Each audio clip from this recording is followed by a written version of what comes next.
National Weather Service in the Twin Cities has issued a severe thunderstorm warning for Sibley County, eastern Redwood County in southwestern Minnesota, McLeod County, Brown County, Renville County, Nicollet County, until 7:45 p.m.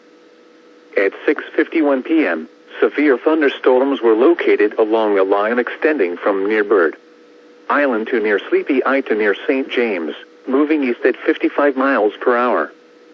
Expected hazards include 70-mile-per-hour wind gusts. This is a radar-indicated threat. The following impacts are expected. Expect considerable tree damage. Damage is likely to mobile homes, roofs, and outbuildings. Severe thunderstorms will be near Hector around 7 p.m. Newell and Buffalo Lake around 7:05 p.m. Cortland and Lafayette around 7:15 p.m. Hutchinson and Nicollet around 7:20 p.m. This is an extremely dangerous situation. These storms are producing widespread wind damage.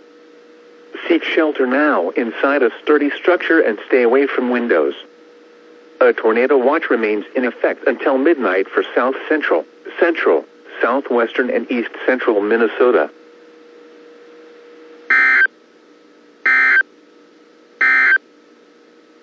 The tornado warning for West